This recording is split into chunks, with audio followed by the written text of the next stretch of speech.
an update on the New England 30 by 30. I'll let you explain what you're going to talk about.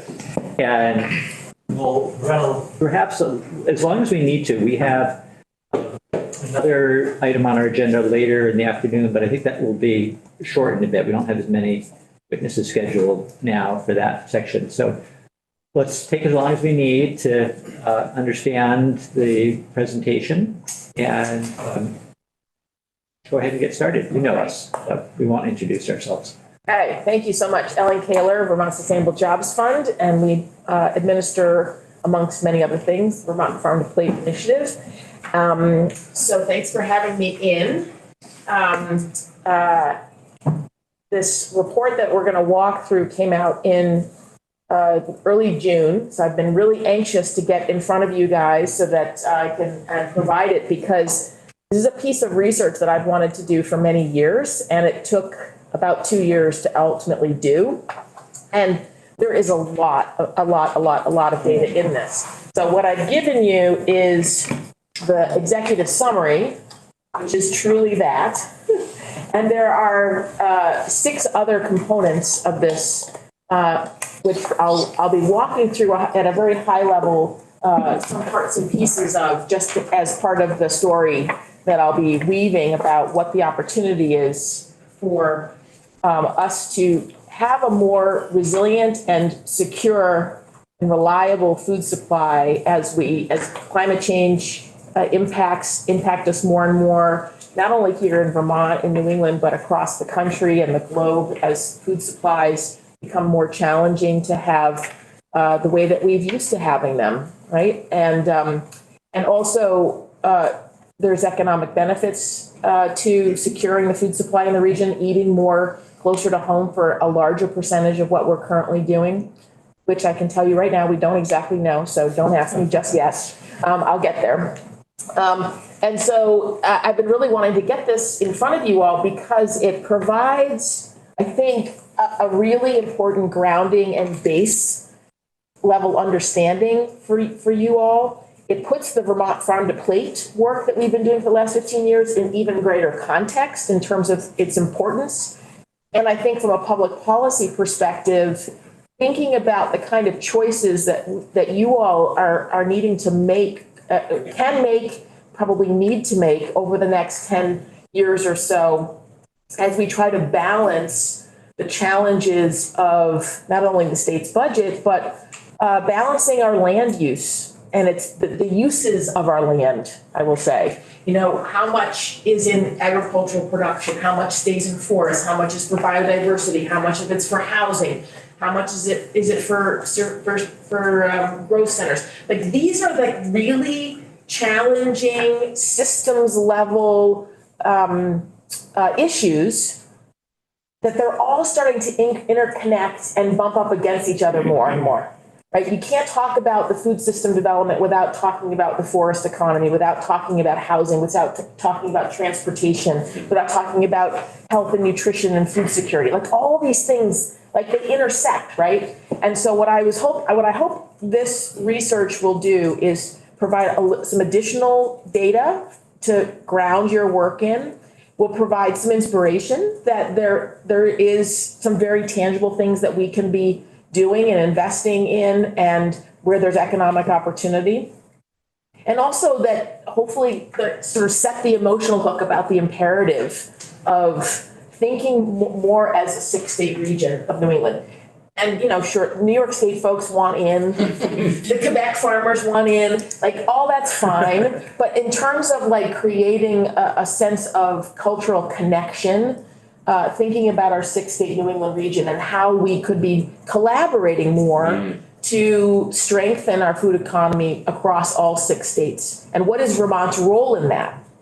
Right? When Abby Willard comes over, she'll talk a little bit about some new things that are starting to happen for the first time amongst her and her counterparts in the other 5 departments of agriculture because of this work. Right? So there's opportunities abound and a lot of challenges. This, what I'm going to walk you through is not something that is going to be easy by a long shot. Are you going to walk us through the executive summary or what's the? It's not really. So trying to follow along with these, probably not so useful. Because as I mentioned, there's 7 components to this report. So what I wanted to do in order to be able to really give you the highlights of each, I've got some additional graphs and charts that will help with that. So everything is up on the screen, and I gave the deck in advance to Sidonia, so it's on your webpage. Okay, so we'll get underway. So how did this work come about? Well, I've been working since 2012, 2013 with a group of my counterparts in the other 5 New England states. We call ourselves the New England Food System Planners Partnership, and we're part of a regional network also that includes an organization called Food Solutions New England. For those who've been around for a while in this committee, you might remember the New England Food Vision set an audacious visionary target of 50% of our calories by 2060 would be coming from the region. We wanted to create a nearer term milestone. And I really have been wanting for a long time to do more of this really on the ground research. What would it actually take? Because that 50 by 60 vision was literally a vision. It wasn't a roadmap to the how. So I wanted to create with a bunch of fabulous researchers how we could be thinking more about the how. This is not a plan, however. This is not a regional food system plan. This is foundational data, foundational analysis that hopefully then makes it really clear the direction that we are going to need to go in. Back in April, we invited a representative from each of the state ag departments to join our partnership. So Abby now comes to our group meetings, and that's been fantastic because it has elevated the impact that I think we can have, because all of our departments of agriculture in the region really do have an important role to play, and an outsized role, really, like more so than the nonprofit community, in terms of actually getting the point of moving more food, putting pressure on grocery stores, putting pressure on distributors to be able to do more. So what is the target? The target here is to get to 30% of the food consumed in New England is produced, harvested, or caught within New England. So it's really about understanding that we produce a lot of food in the region already, but a lot of it leaves the region. Yeah. And we're importing a lot of what we produce. We're importing it. So some of the classic examples are seafood, for instance. Almost all of the seafood caught in New England leaves the region, and then we're importing other people's fish into our region to eat, right? So there's lots and lots of examples of that, where if we were being more intentional and mindful about what are we consuming that is actually from the region and keeping it here, and then supplementing beyond what we can actually produce here. And 30%, I would say, seems in my mind fairly reasonable. It's not even like 50% seems like there's no way we're ever going to get to 50%. 30% still means that 70% is coming from someplace else, right?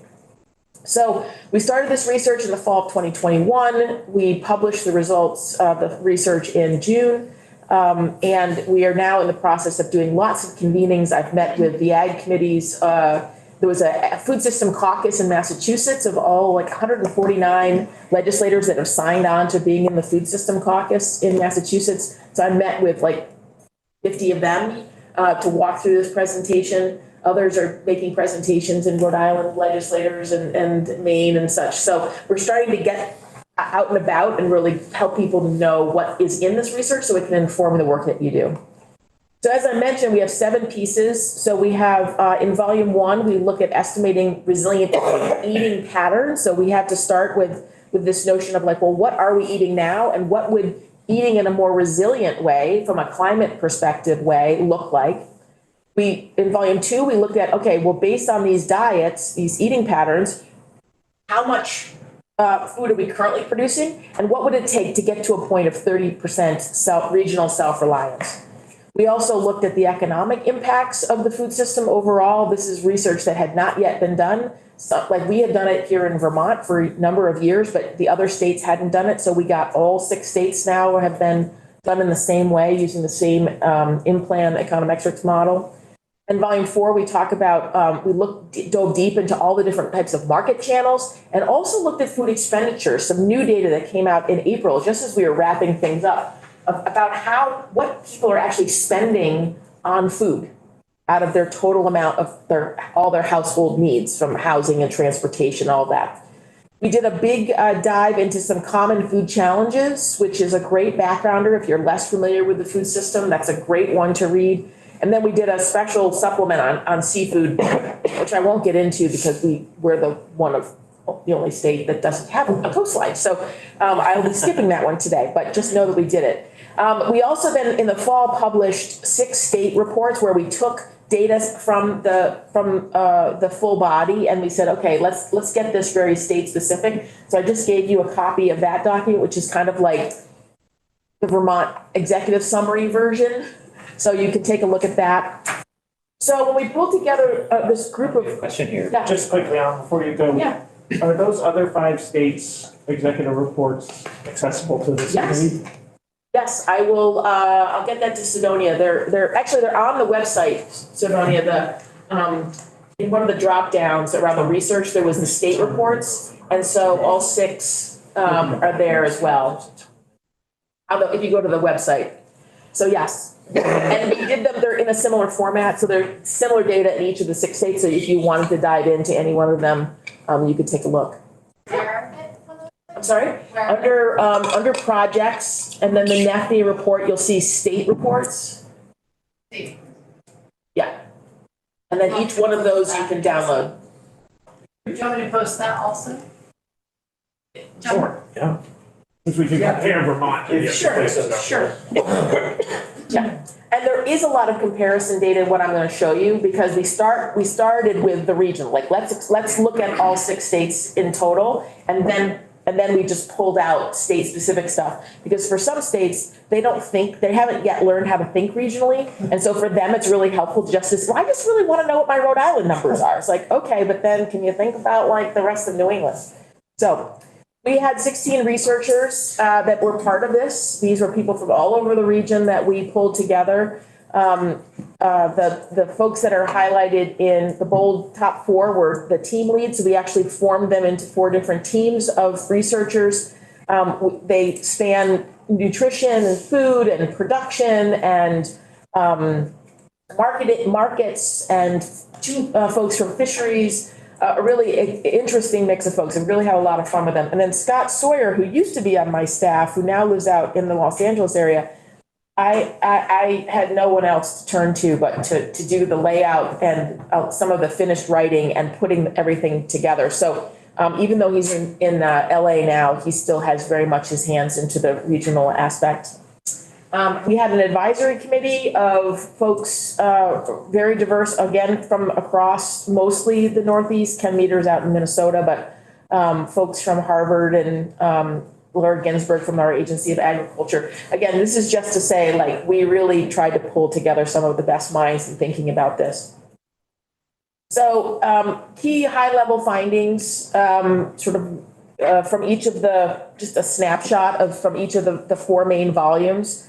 If we ate healthier and more resilient way, could more of our food be supplied by regional production?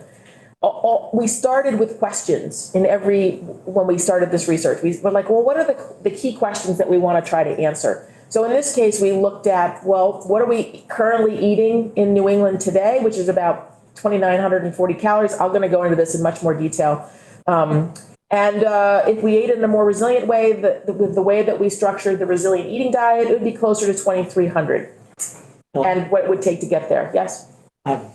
Maybe you'll be delving I will. into this, but not just the numbers, but the definition here of more resilient way, because you've mentioned that a couple of times.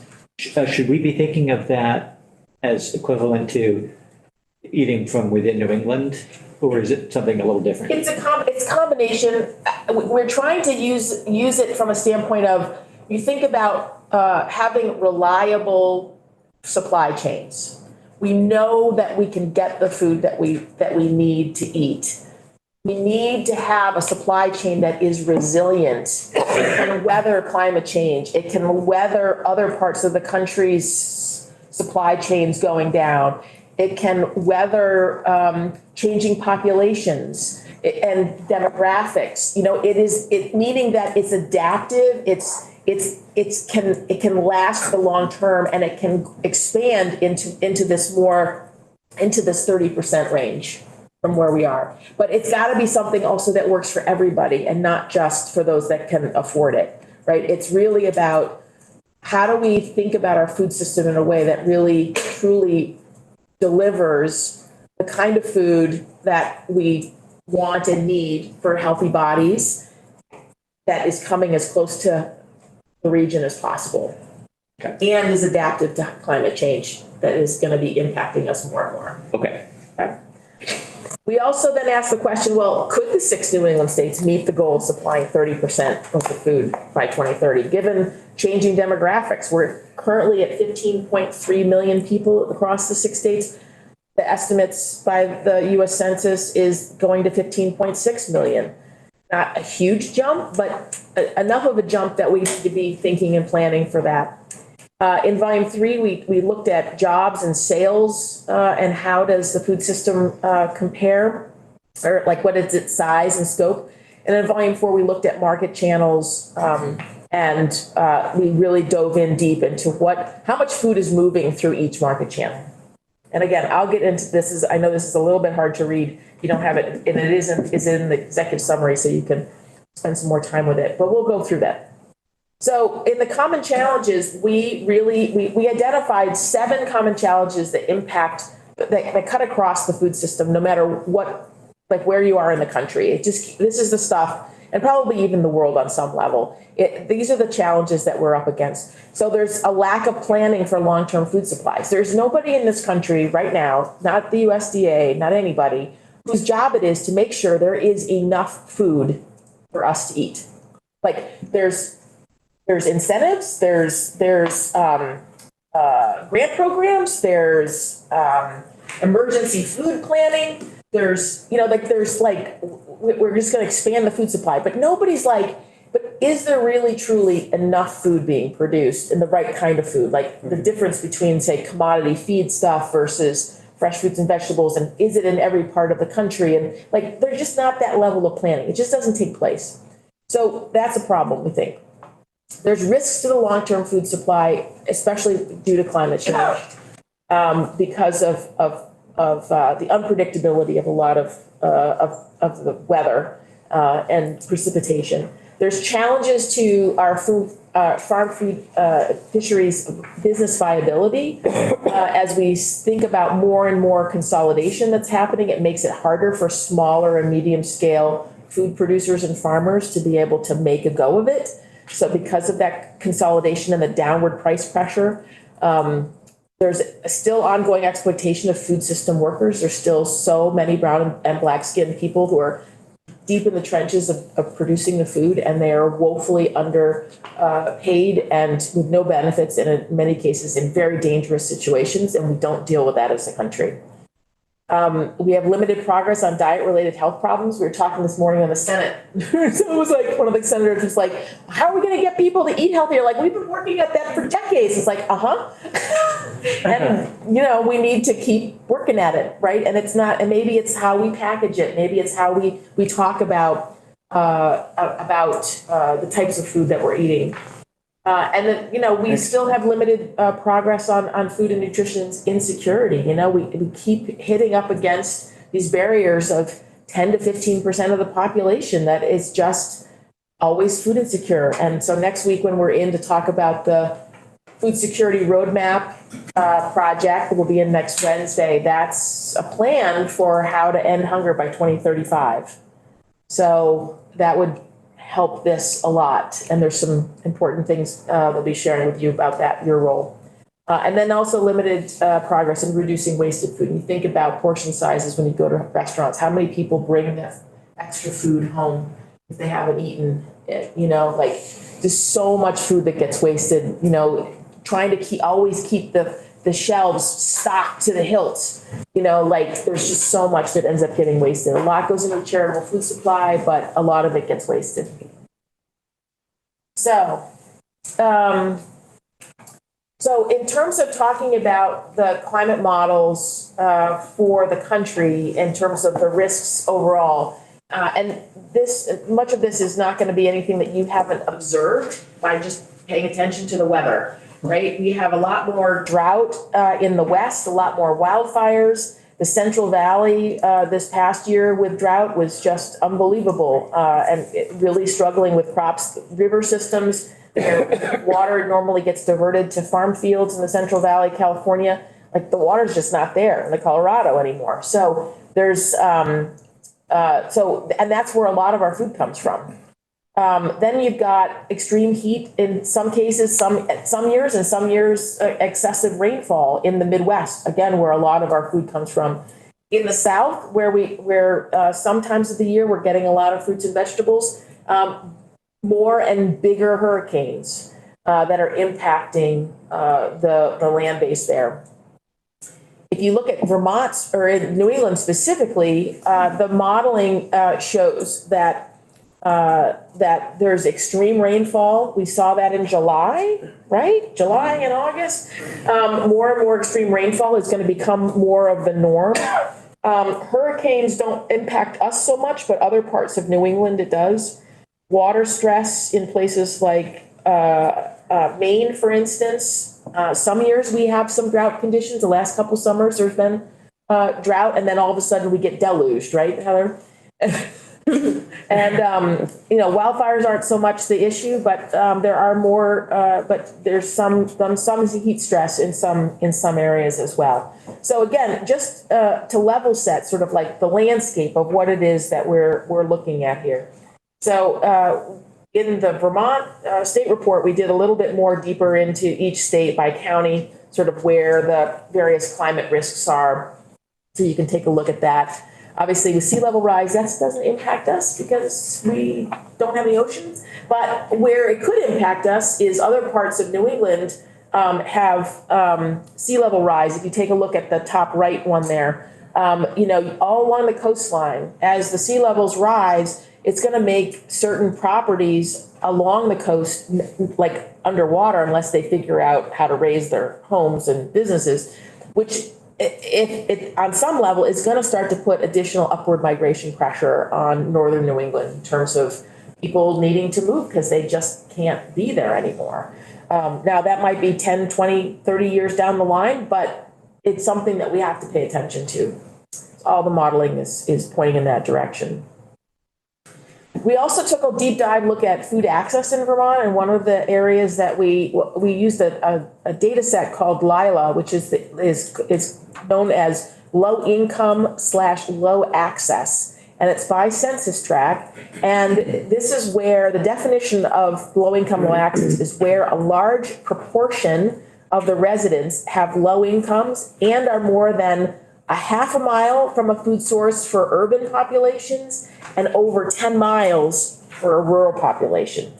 So you think about, like we have about 10 miles between most towns, 10, 15 miles. The question is though, for those towns where the only thing left is say a Dollar General.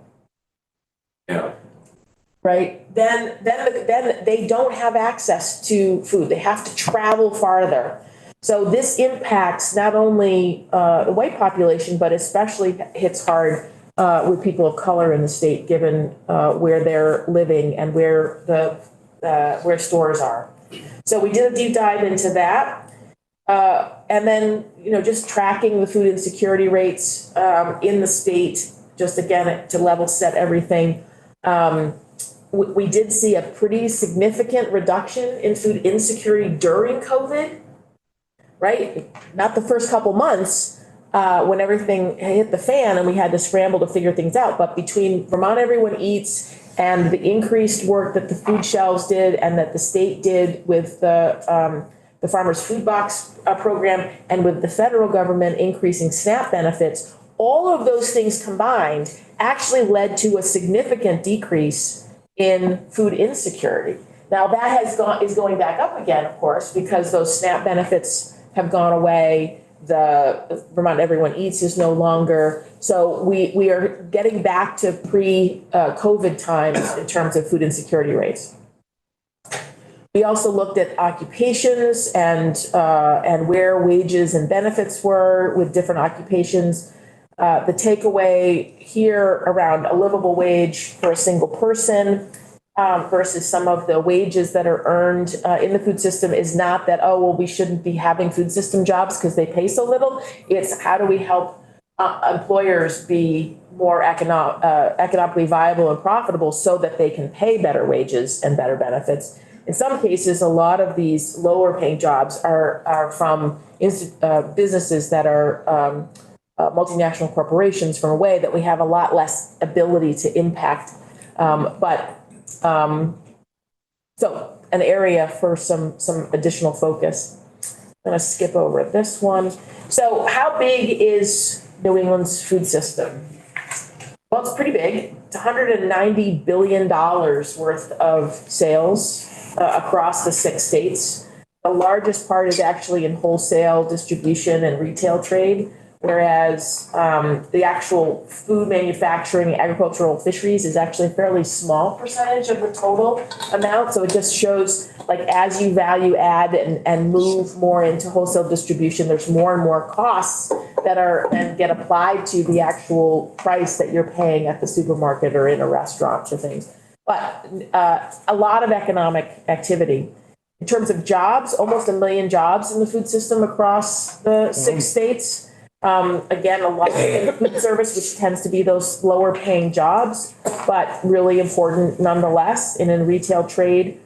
And again, food manufacturing and actual production, not a huge number, but comparatively, but still pretty significant and obviously vitally important. Probably won't be able to do this, so I'm not going to go there. But to say in Vermont, you can take a look at the slides later if you want to dig into some of the other slides. But in terms of Vermont's food system, you know, we are at, of the 1 million employed in the food system, Vermont has a little more than 61,000 of those jobs are here in Vermont. And our sales are 14.2 billion.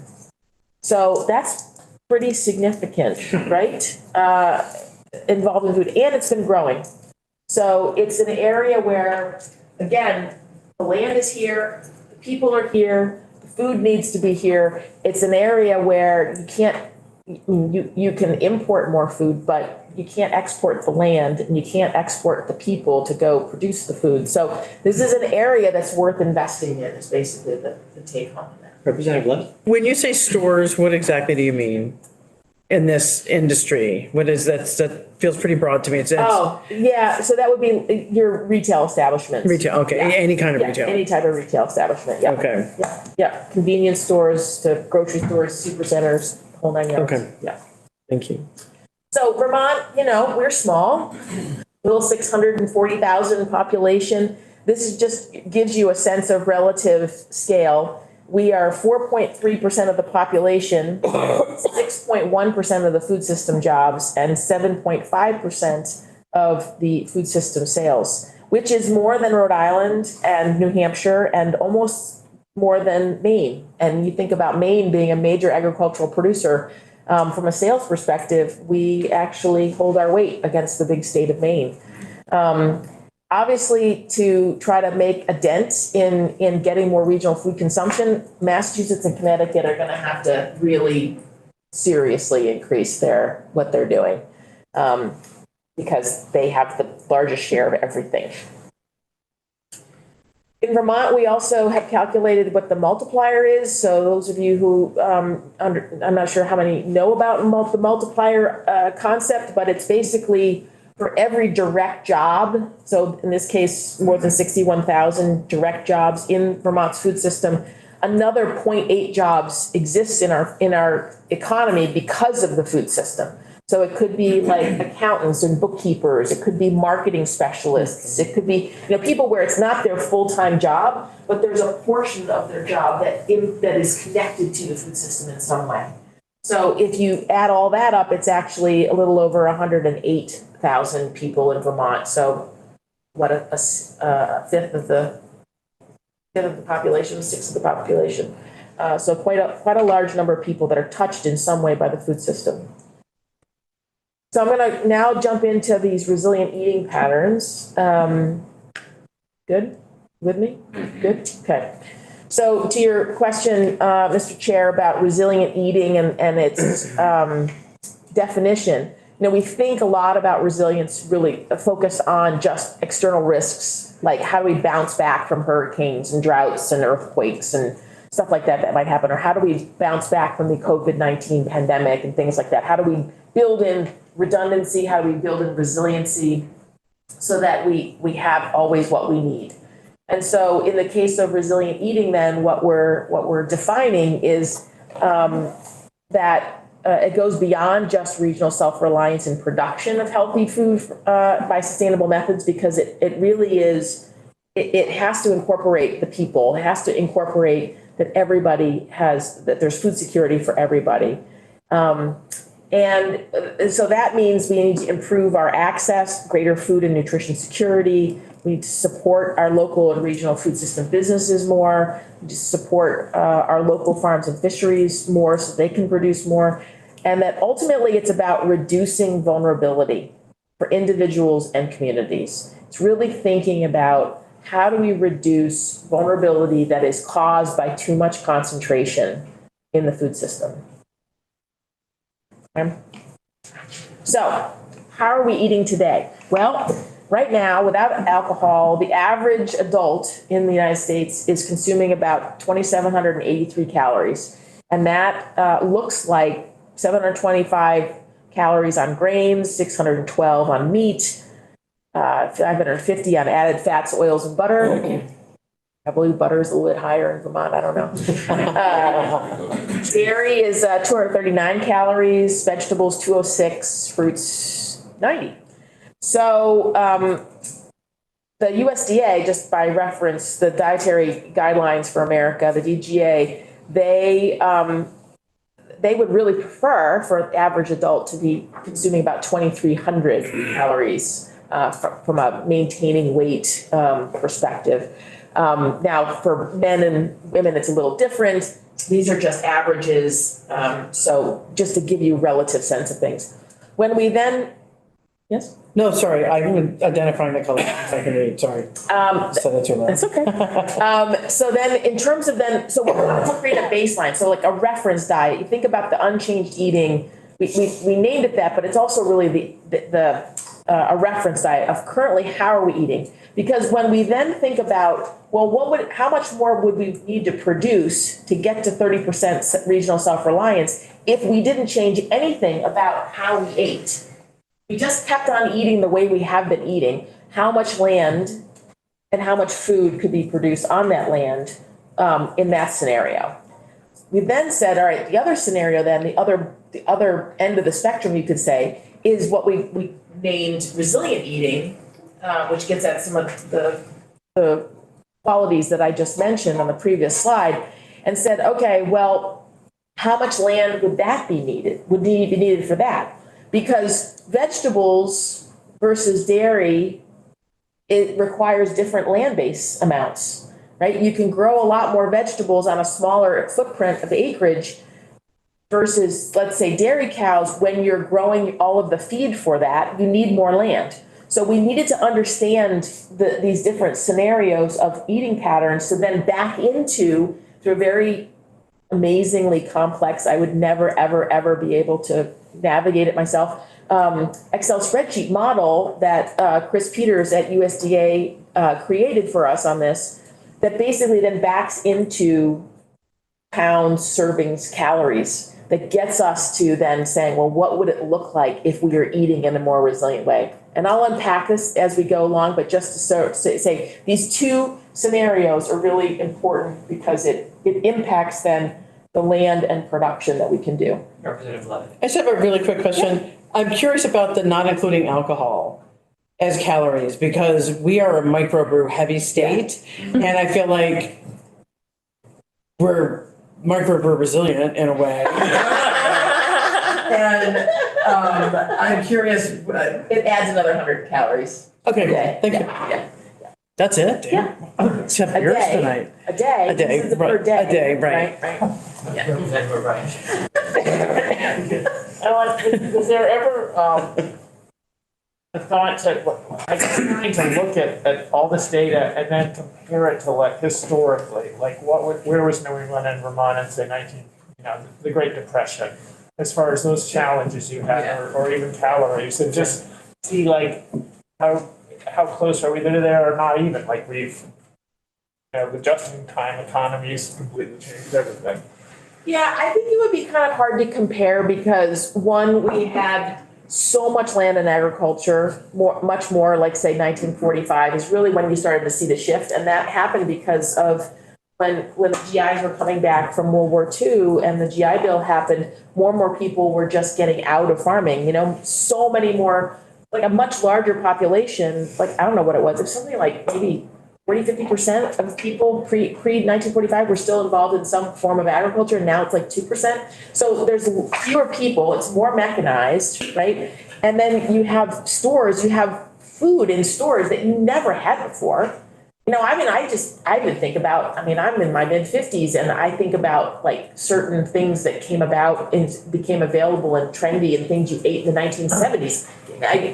I'm sure that was the same thing for people that, you grew up in the 50s or the 40s, like things that just were available that we just never had access to before. So I think it is kind of hard to compare because so much has changed, right?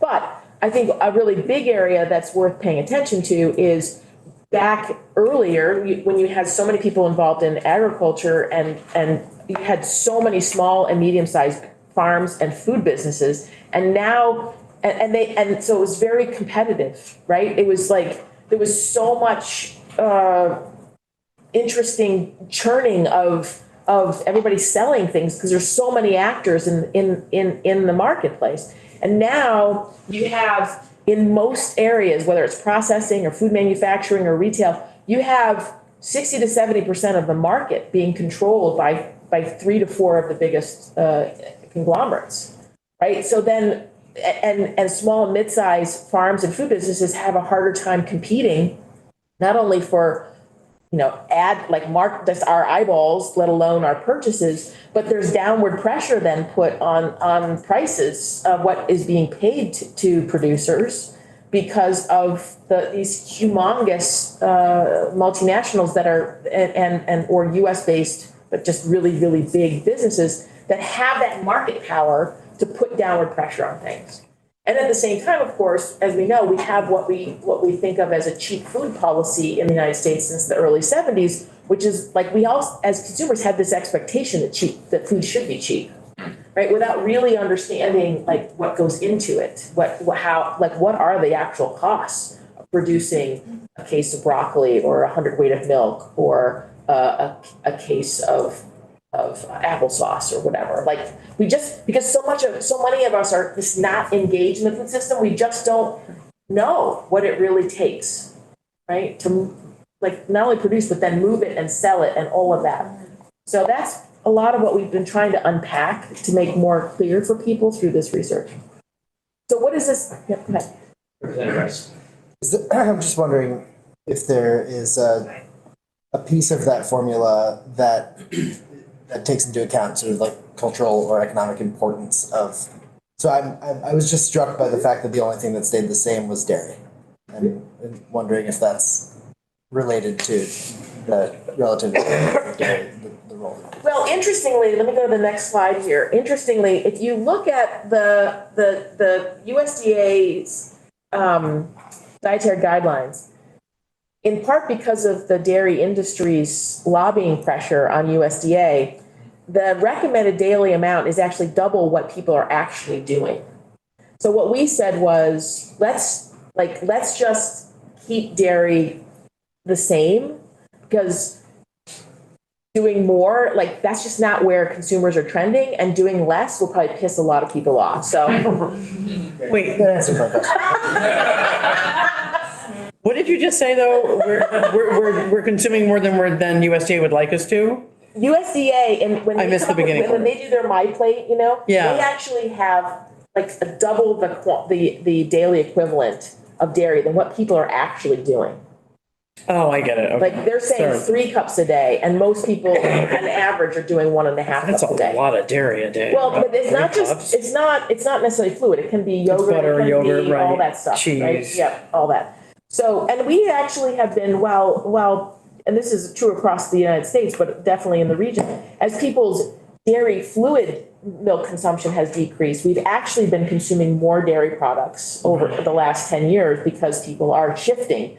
They're eating more value-added dairy products. Cheese. Yep. So this just gives you a quick, how do you think about, break it down into equivalents of servings between unchanged eating. If we did nothing different with how we're on average eating versus originally eating, it would mean going from 0.8 cups of fruit to 2 cups a day. It means going from 1.9 cups of vegetables to 3 cups of vegetables. And is there a particular, I'm thinking about fruits in particular.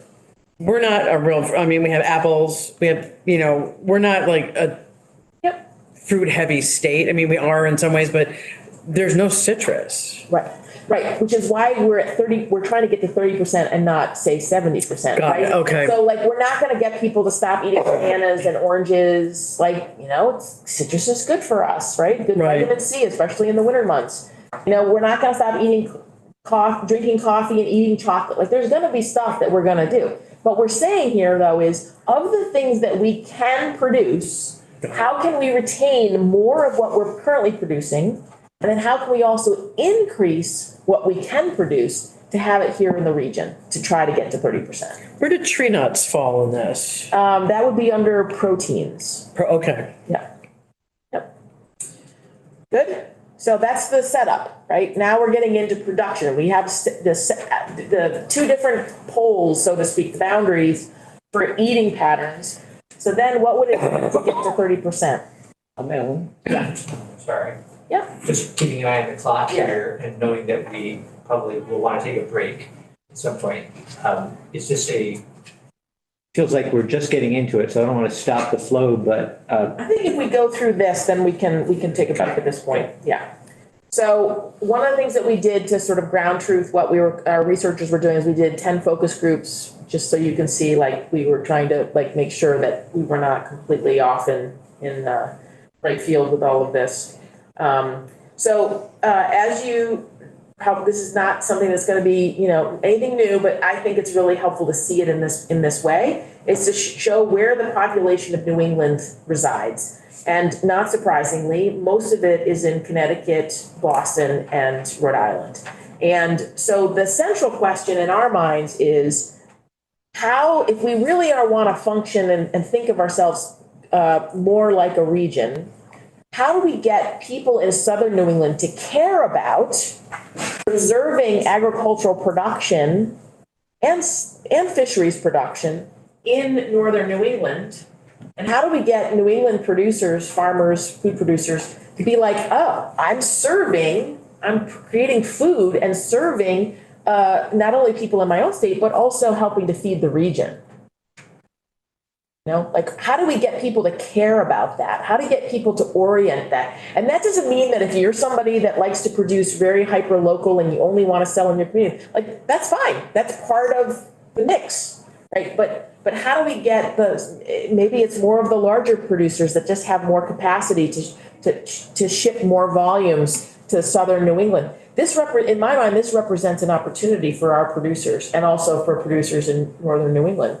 There's a market out there and people that we are not yet really feeding.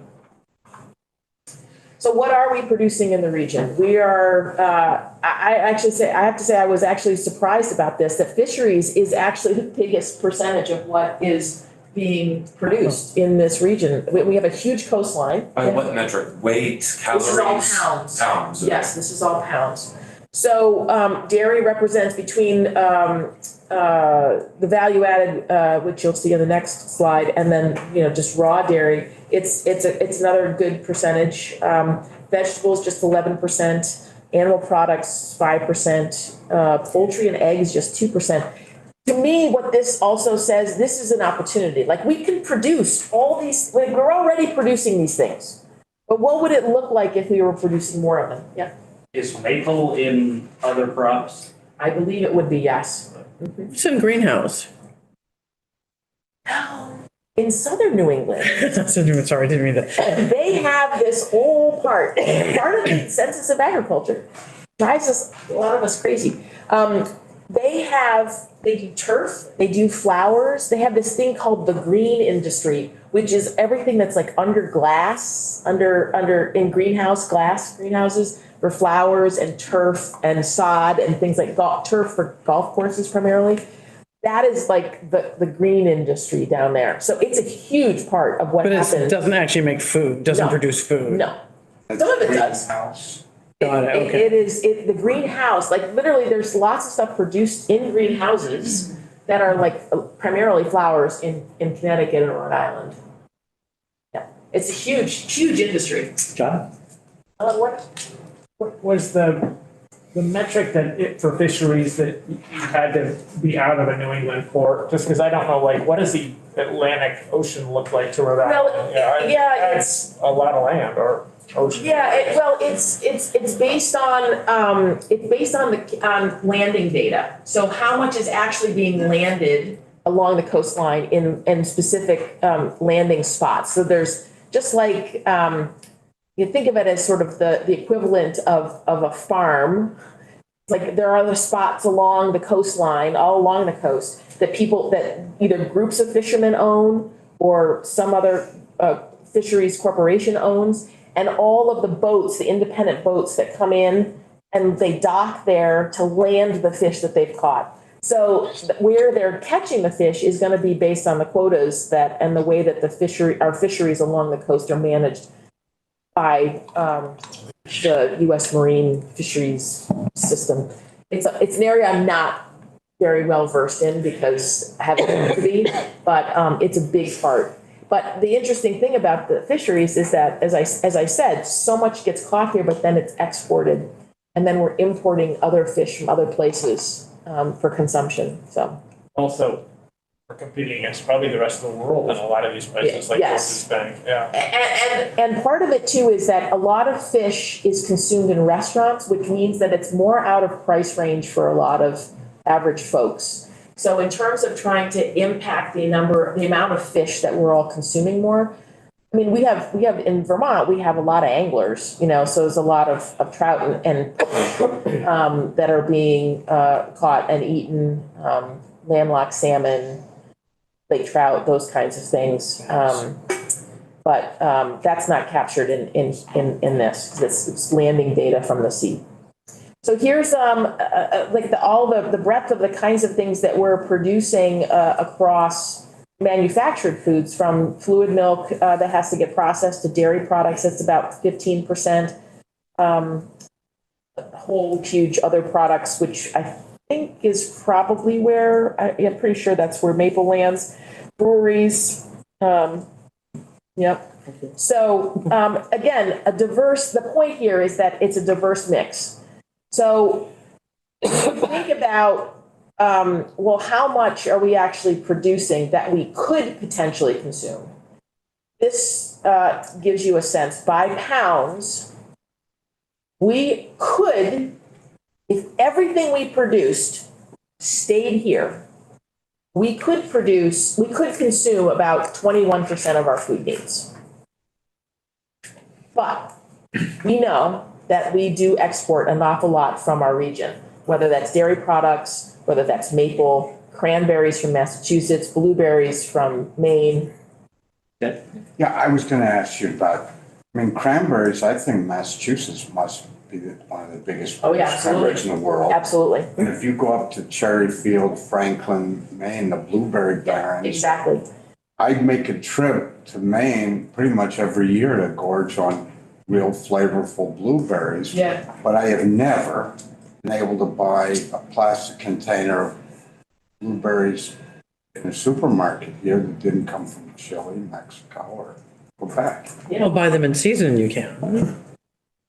Never been able to find Maine blueberries, or Not Maine blueberries. Yeah, not Maine But blueberries. we get local blueberries. Our blueberries are Yeah. good. So the point here is that So from a regional self-reliance standpoint, we are more or less, we are, if you think of 30%, right? We're trying to get to 30%. So we're producing more dairy than we need. We're producing actually more vegetables, but hold that for 1 second. And, but totally not enough in fruits, proteins, grains of what we otherwise consume. Yeah. So if we were to measure this by calorie, the total amount of calories produced in these New England states is only 20% of what That was we pounds. actually. No, that was pounds. So up here is, then we took pounds, we converted it to servings and converted it also to calories. Mhm. So if you look at it from this perspective, from calories, we're producing 47.4% of our calories comes from dairy, Wow. okay? That's what we're producing. Doesn't mean that's what we're consuming, but that's what's available. But my question though Yeah. is of what okay, so if 15.3 million people Yeah. need 2,500 calories a day, Yeah. do the math, how much of that percentage are we producing in food calories in New England? Is it that 20%? Not in calories. I don't actually know off the top of my head in calories or in servings of that. Do I? I might get there. Hold on. Okay, sorry. Sorry. Let me get there. So this is literally, again, this is just saying, we're producing 6.5 billion pounds of food in New England, but we're consuming, as New Englanders, 31.7 billion pounds, right? Agnostic of where it comes from. Some of it's coming from here and a lot of it's coming from elsewhere. And we could, if everything we produced, we kept here, we could get to almost 21%. But we're not. But what's important here is on vegetables, 31.7%. What does that actually make up? Well, most of that is starchy potatoes from Maine. So you take a look at the other vegetables, such a small percentage. Again, this is opportunity. This is what could we be producing more of in these other areas? Because we know we need people eating more vegetables. We know we can produce vegetables here. We just need to start doing it. Same thing on protein. Most of the protein is in the form of that we're consuming is in the form of seafood, which again, most of that is being shipped out and not available to us.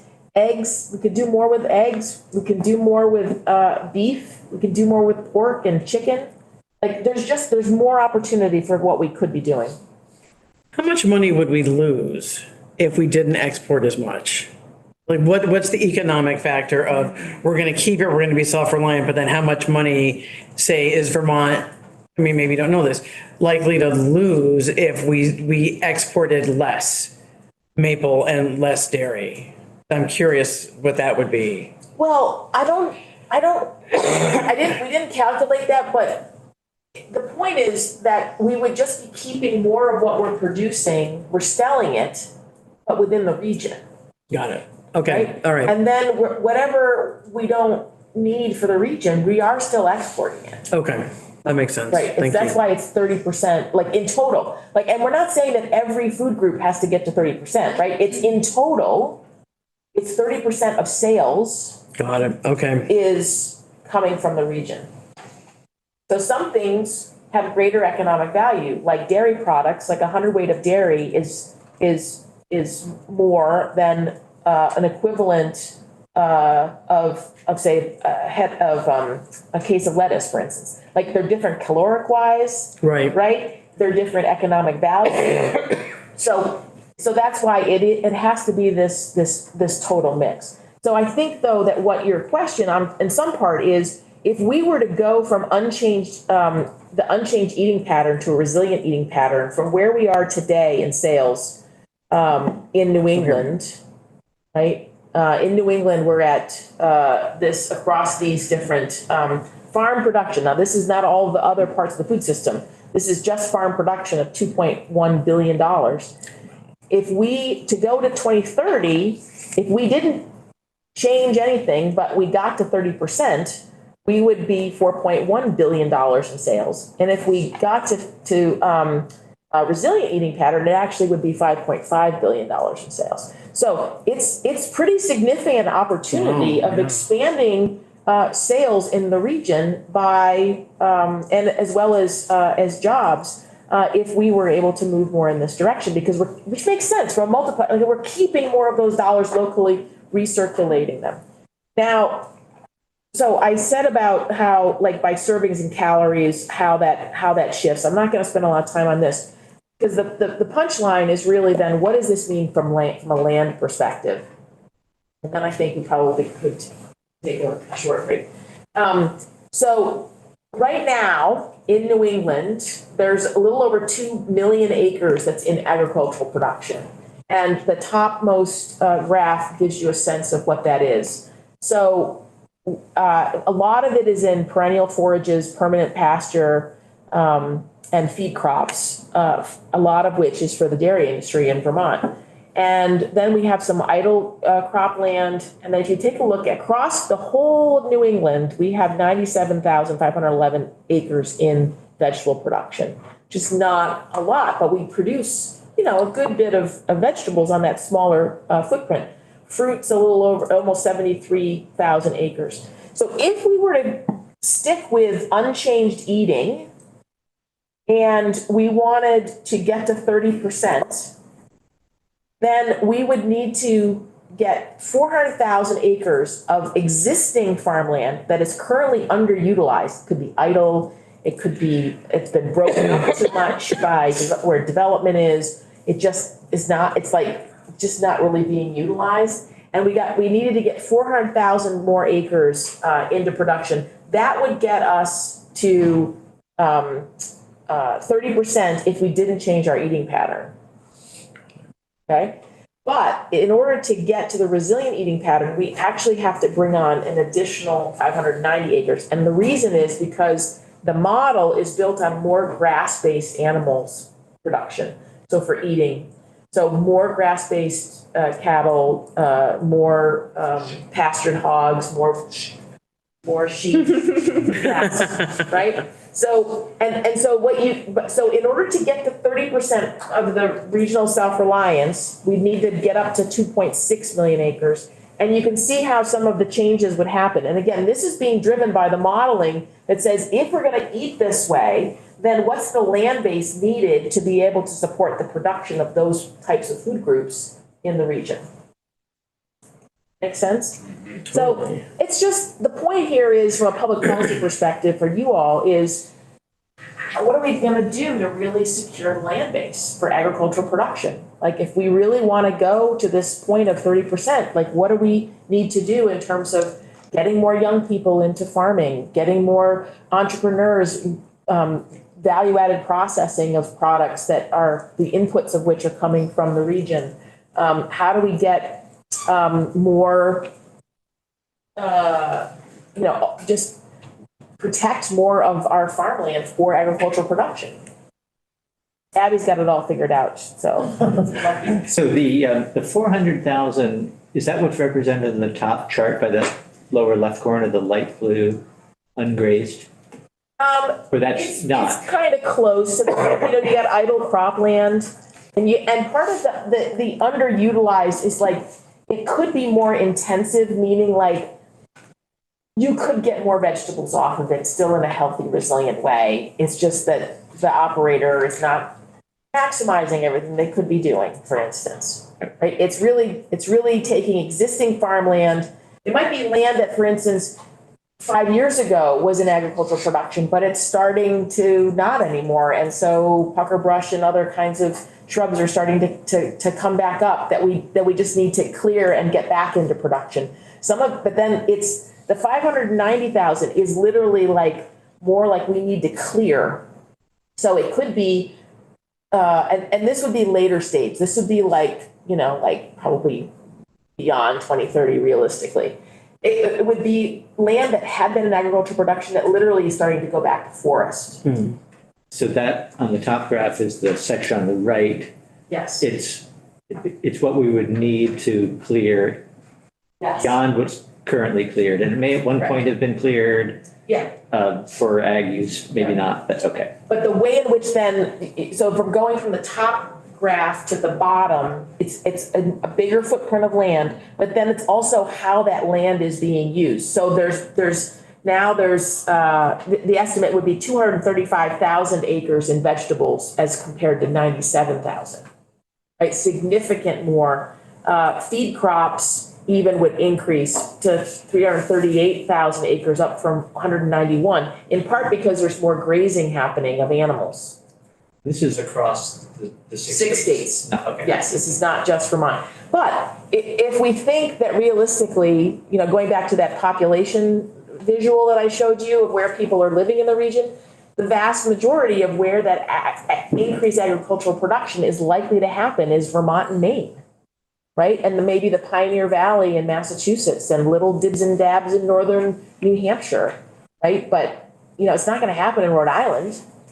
It's not going to happen in Connecticut. Let's get one more question from John. Did you have your hand up, John? Yeah, how did you account for seasonality? Because, things like legumes don't grow all the time in Vermont, or if they do, it's much more expensive because greenhouses cost more, or cold storage costs more. This is why we're at 30% and not at 50 or 60%. So yeah, we have to take into those kinds of things into account. Now, we are seeing longer growing seasons because of climate change.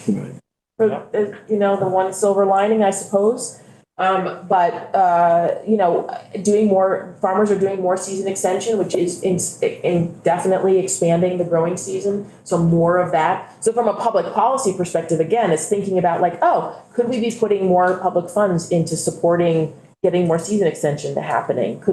What can we be doing to help more beginning farmers to get on the land? All of those kinds of things can help that you all have some ability to inform and influence, right? Okay, so last one, then we take a break. Because this is just the Vermont land. And this was actually really quite surprising to me when I saw this, which is that 93.6% of our current cropland is in corn, silage, and forages primarily for dairy. So again, thinking about that 30%, what is our opportunity? How could we be feeding more of New England? Right now, we're at 3,300 acres in vegetables and 2,800 in orchards. All others, 4,500, 662 acres in berries, right? So again, it's how do we balance land uses? How do we support more, if dairy continues to reduce in any way, or which could be the market induced, or it could be succession issues, or it's not the next generation, whatever, does all of that land that's currently in hay and corn silage need to stay in hay and corn silage? Could some of it get converted to vegetable production? Could some of it get moved to grass-fed beef or sheep or whatever it is, right? It's thinking about, instead of just sort of waiting around to sort of see what happens, it's could we be incentivizing certain types of productive activity because we've got this goal in mind of trying to get to 30%. And again, we don't need 30% of all beef to be from Vermont and 30% of all sheep, and that's not what we're saying. It's a balanced mix, but it's more than what we're currently doing. So let's pick up again at 2:20. And Ellen, I think you're probably not going anywhere. So if we have questions. Correct. I have a good bit more to do, so. Yeah, okay. So let's come back. As long as you can handle it. Let's come back in 12 minutes. This is really interesting. What about, Okay, so, land use. So the American Farmland Trust did some research looking at historic trends of agricultural land use. And their estimate is that on the business as usual scenario, if nothing changed based on just current trends, we are on track to lose 41,200 more acres by 2040. So we're talking about the need to expand agricultural production. At the same time, the historical trends is that we're losing land to agriculture. Right? So that's the point of this, is just to simply say, we should be really thinking about how do we secure the land base? How do we protect more prime ag soils, soils of statewide significance to keep it in agricultural production, protect it for our future. And this graph is actually, I think it's in the Vermont State Report, so you can take a look at it a little bit more too, to see by county who's projected to lose the acres. And again, this is on historical trends. And at the same time, as we know, our ag land prices per acre keep going up as there's more and more development pressure for that same use of land. Vermont's at, on average, 4,200. Senator Westman this morning was saying, yeah, no, it's more like 11,000 per acre in some of places in Lamoille County, depending on where the pressure is, right? And so again, thinking across the entire region, getting more land in production, you know, Rhode Island's at 17,500 an acre for ag land is what the going rate is. You know, Massachusetts is 15,200. So where is the agricultural production opportunity for expansion? It's going to be in Maine at 2,860, in Vermont at 4,200, and a little bit in New Hampshire, for instance. So again, this is just a sort of level set, like where would things happen? Yeah. What is is that like prime ag soil, or is that just agricultural acres sold?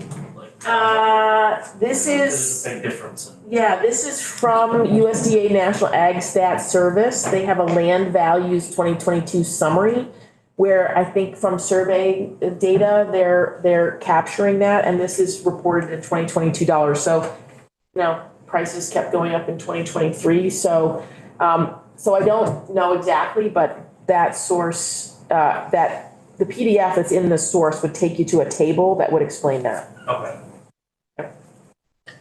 So in Vermont, what we like to think about in Farm to Plate, and I know something the agency's been thinking a lot about, is if this is the mix of the size, this is 2017 USDA census data that's put into 2020 dollars.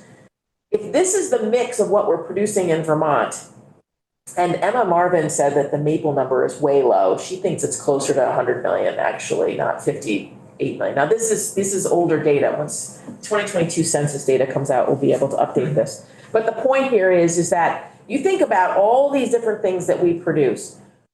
From a public policy perspective, from an agency lens and what we're putting dollars into, what would it take to get beef cattle raising from 57 million, let's say 75 million? What would that take in terms of acres, fencing, veterinarians, feed, pasture land, all those kinds of things? What would it take to take vegetables at 27 million and get that to $50 million industry? Right? So like if we actually use that lens and think more strategically about where we want to invest time, money, effort, equipment, infrastructure, those kinds of things, like we could be more intentional about incentivizing this type of different types of production, just like how we've incentivized and prioritized dairy. We just haven't done it for anything but dairy as much. We're starting to do it a little bit more on maple. We're starting to do it a little bit more through the ag development grants on produce and on meat, for instance, with other funds coming in.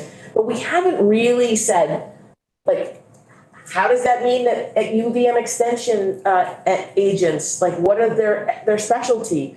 Who are they actually servicing and trying to expand? The farm viability program, how are we actually thinking about targeting limited resources to support growing these different different food tech products and farms? Same thing you could say, you know, with looking at actual farms. Like some of this would be increasing the number of farms, but in some cases it might be increasing the acreage on the existing farms. There's different ways to get there. Of course, one of the big issues we're going to have to contend with is the demographics of farmers. The thing that's so scary to me about this, even though we've known for a long time that this is an issue, if you add up the 55 and older, that's a bigger number than the folks coming behind between less than 25 up to 54. So that means that, in my mind, that really says why we really need ETSU Randolph, like Glenn Evans was in last week, why we really need that to be a vibrant, like critical piece of infrastructure, educational infrastructure that we need to ramp up. UVM food system folks, like, they're doing a great job of educating folks, but other than their farmer training program, it tends to be people that are more interested in the liberal arts side of the food system or in public policy or government or nonprofit stuff. Whereas BTSU Randolph is about production, and it's about the technical skills of being able to produce food. So what do we need to do to really strengthen and make sure that that program gets re-energized? So now I'm going to jump into markets. And an important thing to know is, what are we as consumers actually spending our money on? Right? So if you take a look at all the things that you might spend your money on: housing, transportation, healthcare, entertainment, we're spending on average across the US about 12% of our money goes towards food. Okay? So think of that is the share, that's like the pie that's available for all the different types of food that gets produced to try to capture that market. So if we want to try to have 30% of the food coming from the region, like there are boundaries, like there is an upward bound of what people are willing, able to spend on food, that's what we need to capture, that 30% from within. Make sense? And then if you take a look by race, like how that different food at home, how like different racial groups are spending their dollars on different types of food, you can see an interesting mix there. And then food away from home is like, for instance, going to restaurants and things like that. And all this stuff is in these various volumes and stuff. So this is, I think, a very useful graphic in that you take a look at, this is Northeast data, average household spending a little bit more than $9,300 on food over the course of a year. $3,200 of it, 34%, is being spent at restaurants and outside of the home, and 66% at home. Now, this is different for Vermont versus, I don't have it in this deck, but we did look at Vermont's numbers. We definitely, a much greater share is eating at home and not so much in restaurant. Massachusetts, huge amount more out at restaurants. Connecticut too. But so of those dollars that we're spending at food preparation at home, look at where the bulk of that money is. Miscellaneous food, frozen prepared meals, canned food, chips, desserts, sugary things, fats and oils, right? 1,500, right? Whereas if you look at like meat products, which are higher sales, like they're more expensive. Meat is more expensive than vegetables. $1,285 across this. Again, think of it from an opportunity standpoint. If the average consumer is spending $314 on beef, how much of that beef is coming from New England versus CAFOs out in the Midwest, in the West? Right? How do we capture that? What's the marketing angle? How do we do more aggregation to get these small farms to be able to aggregate their meat products so that they can then compete against some of the larger operations out west? Look at vegetables, $647 a year on vegetables. It's like, what's the bigger share of that coming from New England, right? As well as expanding it for a more resilient diet. So again, when I look at this, I'm like, I think opportunity, right? What can we do to capture more of the market share around these things? And ultimately, what it ultimately means is that the dollar amount per capita of spending up to get to 30%, right? Because the 30% is connected to sales. It's not about increasing the amount of dollars you're spending on food. It's shifting it. It's saying, okay, I'm spending 12.9% of my total budget in a year on food. Now, how can I take 30% of that is coming from the region, right? So it lands somewhere between 1,100 and 1,800, depending on the data source that you take a look at of the kind of food expenditures in the region. So per capita. So when I look at it at that level, it's not huge over the course of the year to shift what we're spending on. And not everyone's gonna do it. Some people are gonna be like, already are like 75% local and, or regional, and others are maybe 5%. So again, this is aggregate over the population, over 6 states. That's kind of the dollar amount that it would be required. Make sense? Does it show any seasonality? Did we talk about this already? Because I'm sort of thinking about like my food budget at home, and my farmer's market budget is outrageous. How much we we get bread, we get all of that, and when the farmer's market closes, we're sort of like, oh. Right, but that's another way to think about it. There might be seasonality, But that would account for 30, got it. right? Okay. Because you might spend 75% of your food dollars in season on local or regional, and that might drop to 20% during the winter months because Right. it's just not available. But overall, for the whole year, It works out to be that, got it. right? I'm Okay. just making up numbers, but. No, that sounds right, Makes sense, actually. right? Yeah, that sounds Right. great. So in Vermont, it would be somewhere between 1,100 and 1,900 would get us to be contributing towards the 30%, right? So retail sales, where is it actually happening? Not surprising, the bulk is in supermarkets and restaurants. And you can see here that across the 6 states, $85 billion worth of direct sales is happening in the food system.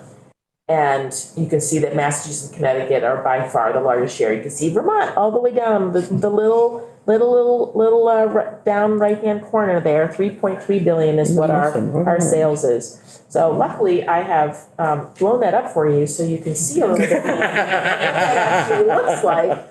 But you can see here, like grocery stores and restaurants are huge, right? So if we're thinking about the consumer end of things, how do we get more consumers to want to buy more local and regional food? Well, they have to be able to have access to it. It has to be available in our supermarkets. It has to be signed and made visible in our supermarkets. Yes, Chair. Just thinking that when we finish this conversation, we're going to talk about a bill that we've been working on that involves, addresses this or sort of speaks to this issue, the chicken, poultry sales directly to consumers, to restaurants and at farmers markets are allowed from non-inspected farms, but not to grocery stores. So there's federal policy that stands in the way in some cases. And in some cases, that's a very good thing. And in other cases, we could make some changes. Yeah. I was just thinking, going back many, many slides ago, Dollar General. Yeah. Like there's no supermarket in Elberg. What they have is a Dollar General. And Yes. my guess is, having not actually been in a Dollar General in a while, they don't care where they get their food. Correct. And they're just mass purchasing it through different distribution centers. So how likely is it that the food from a Dollar General in Vermont could be sourced regionally from a Boston hub? Probably not that much. Okay. But I don't think that's where the focus needs to be, and I'll get there in a second. Okay. But to your point, though, this is the landscape of the whole 6-state region. Over 914 stores in the 6 states is Dollar Tree, Family Dollar, and Dollar General. It's mind-boggling. It's ubiquitous. It's everywhere, right? Hannaford's has 151 stores in the region. Market Basket, which we don't have in Vermont, but it's heavy in Massachusetts, has 90 stores. It is kind of mind-boggling.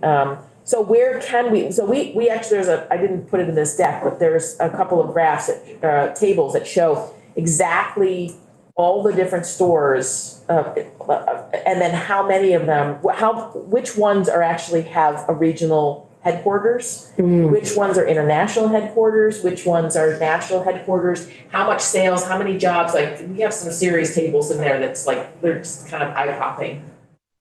So I want to come back to the Vermont sales here. So you think about like food service contractors, we've been spending a lot of time on institutions. Institutions represent 3.8% of sales, 124 million. Now, this is important because 25% of the population has some touch point with an institution, a school, a hospital, State house.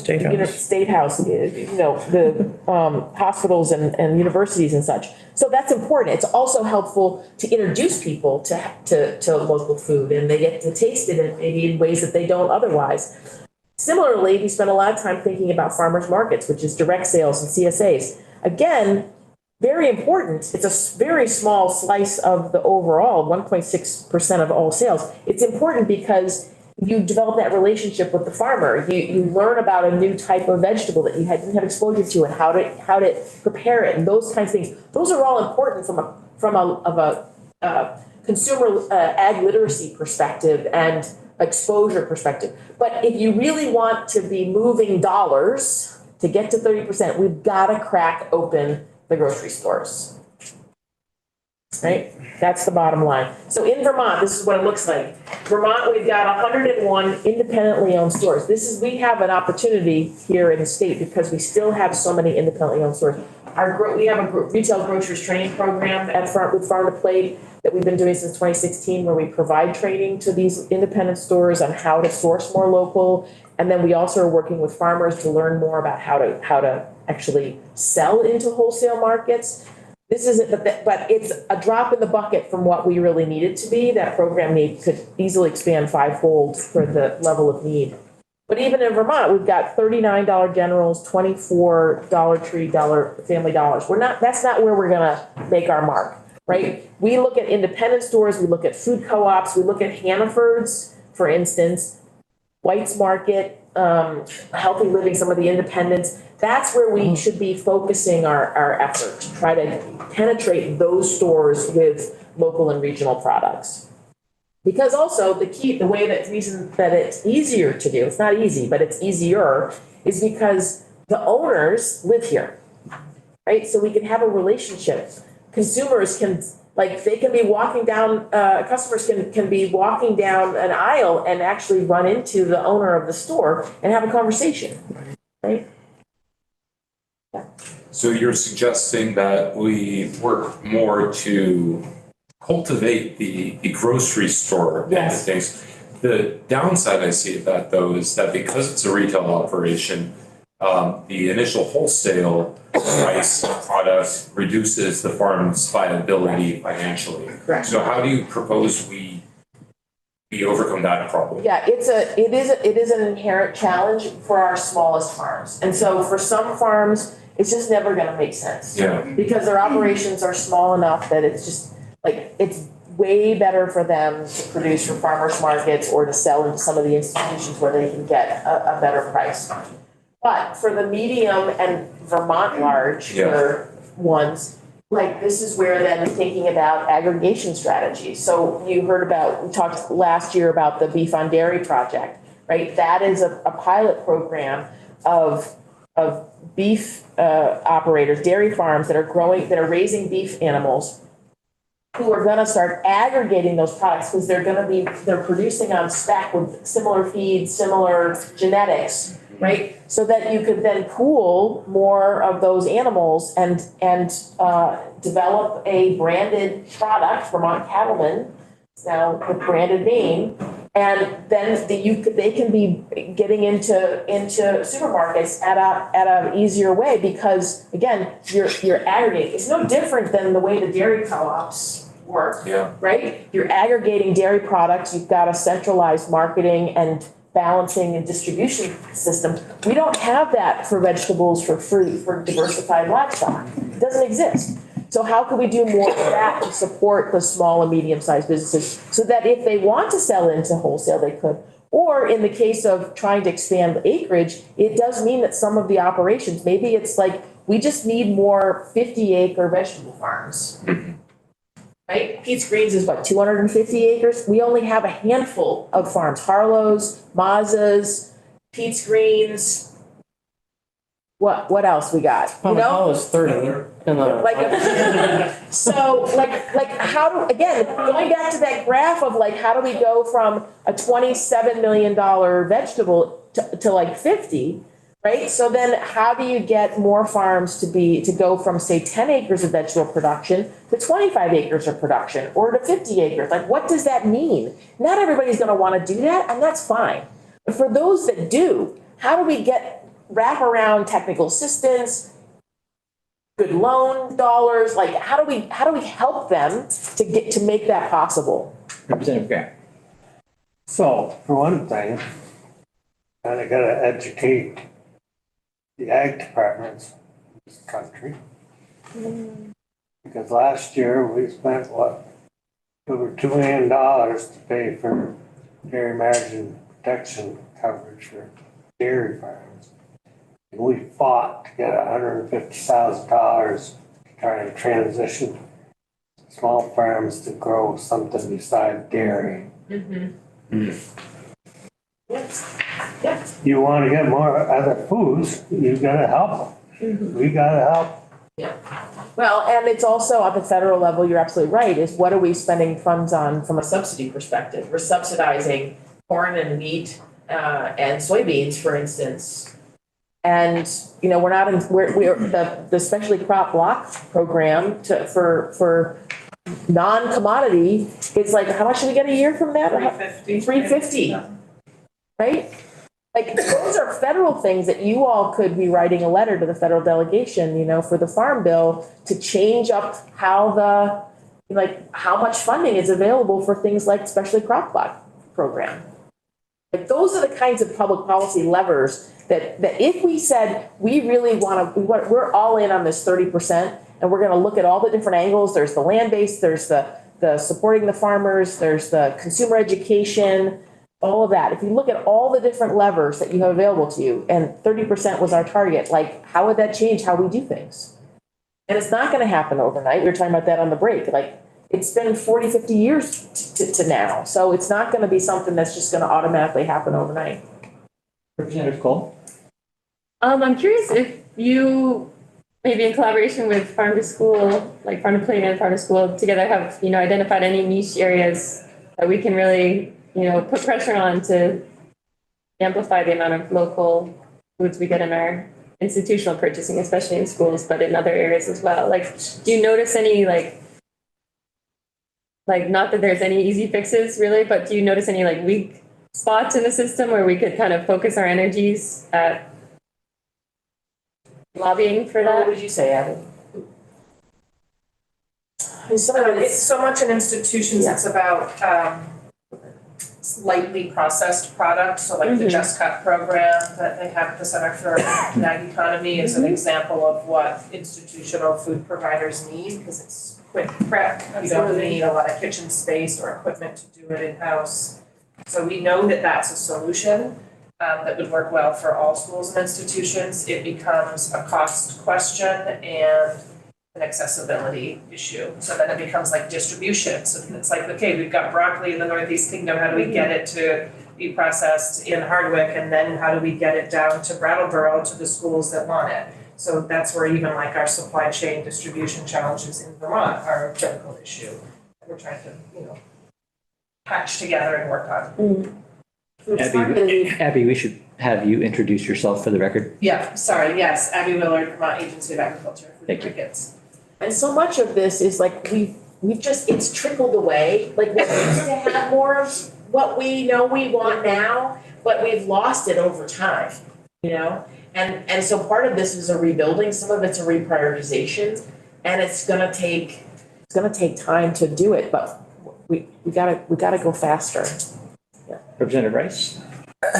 Just returning to the count of food stores slide for one moment. I'm just wondering if you have data that translates this into like percentage of, the stores. So the 101 independent stores and the $39 Generals translates it into percentage of food dollars spent. So like it looks really good here that they're Right. the independent stores. Right. But does it shrink when you look at that? Like it would basically be like taking the blue box and breaking it down. Yeah. I don't know whether we have that or not, whether that's even gettable, actually, because we probably could get it for any of the ones that are publicly traded, but if they're independently owned, we're not gonna be able to know their sales data in some ways. And like, for instance, we do have a table in volume 4 that lists all of the different stores and where they're owned, but like a lot of them have a lot of stores that are outside the region. And so we don't have it broken down, we don't have it available of just like what the sales are in the 6-state region. Yeah, it'd be nice to know, for sure. All right, last slide, and then I hand it over to Abby. So you got the Vermont State Brief, you can spend some more time with that. And in that state brief, one of the things that we did with each of the states is we asked, like in this case, we asked Jake and Abby from Vermont, like what are the priorities? You could do sort of a SWOT analysis for Vermont based on the New England Feeding New England data, based on what farm to plate, based on what we know on the ground, what should be the priorities over the next few years in relation to getting to this 30 by 30. And so these are the 5 that we came up with. It's really, there's nothing new here. It's like, we know what we need to do. We just need to do more of it faster. And it's making these investments in the supply chain infrastructure is a big part of it. It's getting into the grocery markets. It's accelerating land access and land affordability. It's really thinking about this intersection between climate policy and resilience planning, emergency management planning, and food system development, like all those intersection points. And then we've just got to keep doing, this cross-sector coalition building of across these different systems. Like, our food system is impacted by the transportation system, which is impacted by housing and childcare and all these, education. All of these different systems are so interconnected now, as I said, and like we just have to learn how to work within that complexity of the complex. Accelerated complexity, So I'm going to turn it over to Abby because she's got some, I think, important context to also share. And I'll stop my share and I'm going to sign off. And Abby, do you have a sharing anything? No. Okay. Oh, thank you. And Yes. fabulous. Thank you. Would you like me to open information there? Sure, yes. Thank you. Great. Well, thanks for having me. Abby Willett, Vermont Agency of Agriculture, Food and Markets. I've heard, I don't know how many times Ellen do that presentation, and every time I listen because I still learn so much. There's a lot of data. There's a lot of research that was done. It's very well described and presented to speak to the complexity and all the critical issues that that make this work so challenging and not so very simple. So just a quick recap of the goal. So if the goal is of this plan and of this effort across the Northeast region is to improve our regional self-reliance through increased food production and expanded distribution and supply chain efforts within the region, I think much of that's attainable. I think that we're making progress in many of those ways. And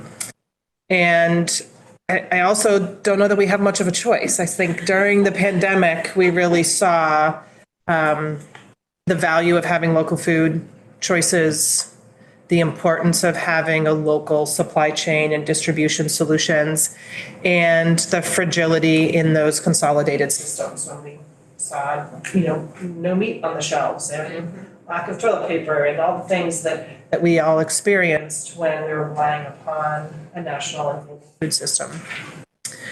The U.S. Department of Agriculture has also demonstrated some support to really focus on investing in production, increased resources for production and for the supply chain. So I'll talk about a few of those examples that have sort of trickled down to Vermont, and some of which we've already chatted about, so you'll be aware. But given that larger context, I just want to note that Vermont's Agency of Agriculture is signed on to this plan. So back in June, all the secretaries, commissioners, and directors of NIASDA, so the Northeast Association of State Departments of Agriculture, signed on to the New England Feeding New England project and the report. I was identified as Vermont Agency of Agriculture's sort of government support partner to work with Ellen and Vermont Sustainable Jobs Fund. So we believe we can do this, I think, and definitely are supportive of the efforts and the priorities that are required to get us there. It feels like a really important and critical time for agriculture. It feels like all those complex systems sort of coming together and that really ag and food production is sort of at the nexus in many, many ways. And there's a lot of opportunity and benefit for Vermont. So in some of the data that Ellen shared, she talked about being a state with only 4% of the region's population, but 30% of our agricultural land. So I think that puts Vermont in a position to see an increase in food production and, grow those food production jobs beyond 1 million jobs. We can see the benefits from strengthening a regional distribution center so that our producers can access more of those 190 billion sales within the region. We also have producers that have already been producing for regional markets. So not all Vermont product stays in Vermont. We have many producers that have already been utilizing distribution systems. They go to trade shows. They're focused on getting their product outside of the region because they reach a higher price point. They know they reach a larger population base. And that's sort of been their kind of like business plan. And then it kind of comes back to like the benefits that we've seen of the Vermont brand that we know is attributed to quality and value. And when we've done kind of marketing assessments across the food system, consumers within New England consider Vermont product, at least regionally and sometimes even locally, kind of valuable to them. So we have a population that's like ready for Vermont to really kind of continue to grow and expand in what we produce and the volume that we make accessible to those consumers. So the ways in which kind of like the vision for how we would implement this plan. So Ellen outlined those 5 priorities. We know we can focus on making infrastructure investments, and we've talked about some of those funding opportunities, and I'll remind us of those in a minute, to kind of really grow production and processing. We know that we need to and should focus on ensuring that open and available agricultural land is utilized for food production. And we may have to explore some alternative, or not may, we will have to explore some alternative land access, land ownership models, thinking about the price of land. It isn't always conducive for first generation new farmer to come and buy 50 acres to start a small farm, or even 5 acres to start a small farm of prime ag soil. So really looking at some of those alternative options. So looking at a few different program success stories, I would say there's over $9 million that the Agency of Agriculture has and economic development resources to really focus in these areas. So we have our established programs like Working Lands and Specialty Crop Block that contribute, a couple of $1 million a year towards supporting increased production and marketing and market access. The ag development grants for meat, maple, and produce that you all supported, which is the $2.3 million to really help focus on infrastructure investments. That's all about growing those small little pies that are the bar graphs of the produce industry and the meat sector to expand both in sales and in acres of production. And then USDA supported this Resilient Food System Infrastructure Grant Program. And frankly, kind of to the point that Ellen made, used a different calculator than what the Specialty Crop Block Grant Program uses to give each state their allocation. So they take the Specialty Crop Block Grant pie and they use a calculation based upon number of acres currently in specialty crop production and divide the dollars across all states. And that's when Vermont gets about $350,000 a year. For the Resilient Food System Infrastructure Granting Program, they used a different equation and they looked at the number of small farms kind of like per capita. And so Vermont got $4.5 million for that program, which is higher than many other states across the Northeast and certainly parts of the Midwest.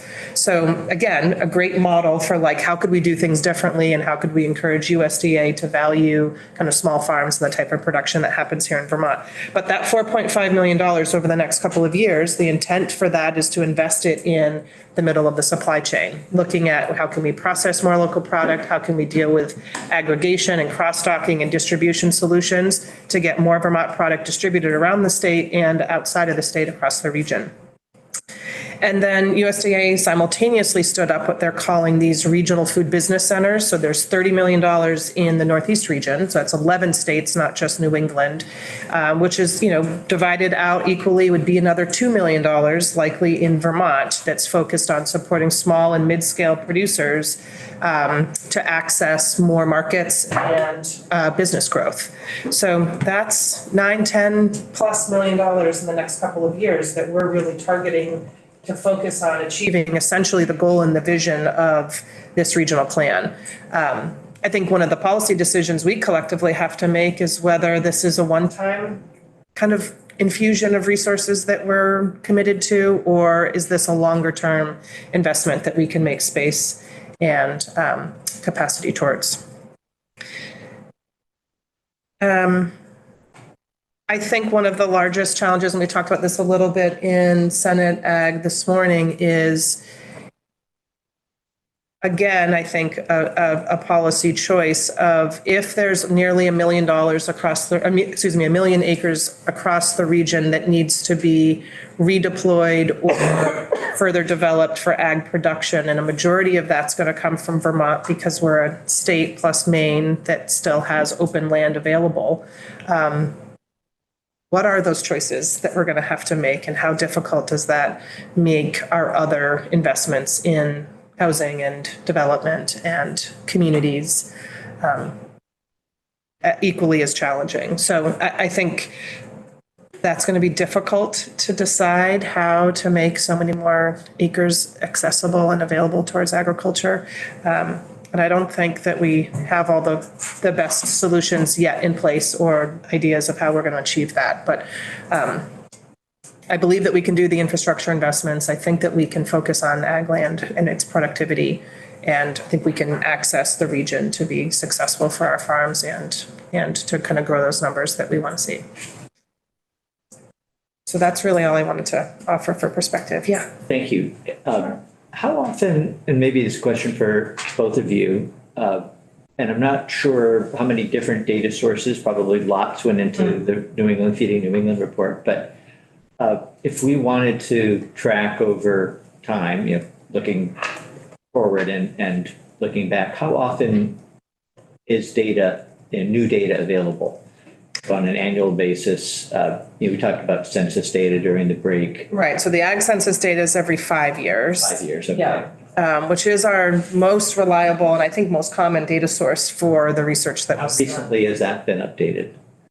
Well, we'll see the 2022 data come out in April. Oh, really? Yeah, I think that's the timeline. I don't know if we have a date, but I think that's the range. So the next couple of months, we'll see the 2022 data. So that particular source is not every year, so it's sort of hard for us to observe progress on a regular basis. Yeah. What about other data sources? Yeah, like the economic census, that's also every 5 years, the manufacturing census every 5 years. So it is such a massive undertaking to do it. And it's usually on a 5-year basis, but like with the ag census, there's also the National Agricultural Statistics, NAS, which is a smaller subset of surveying that does happen every year. And a lot of that is related to pricing, so that like knowing what is the current rate for potatoes and the current rate for eggs or stuff like that, they do that, but it's a much smaller sample size. It is also the case, though, that over the last couple of rounds of census, ag census, there's been fewer participants. And it's a lengthy survey. Some farmers just don't fill it out. And it's just like the US population census in terms of like, you don't get, if people don't fill out their census form and they don't get counted, we're leaving federal dollars on the table. Right? So we really need to get the farm community to really take the ag census seriously. And it can be really, you're sitting there at the kitchen table and you're like, why do I need to fill this out? What does this do for me? But in aggregate, having better data means we're going to have more federal resources available to us. Like, it does really matter. Oh, we haven't done a good job of, I think, explaining that. We do have access to Vermont Department of Labor data annually, which does provide some like good job and kind of but not farm wage data, not specifically. Yeah.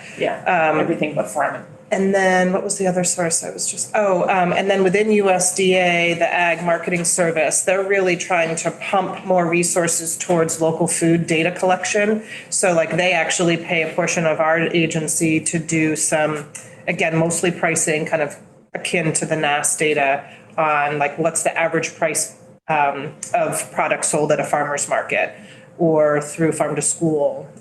So again, I think USDA is recognizing that the census is not as reliable as it, or as comprehensive as it used to be, and can they collect more local food data through the programming that they support. Does the agency collect data beyond what you might get by, licenses or other? We haven't. Yeah, I mean, we've collaborated with, like some of the annual data that we've collaborated with has been with NOFA on collecting like number of CSA farms and farmers market sales each year. So like around the direct to consumer marketing side.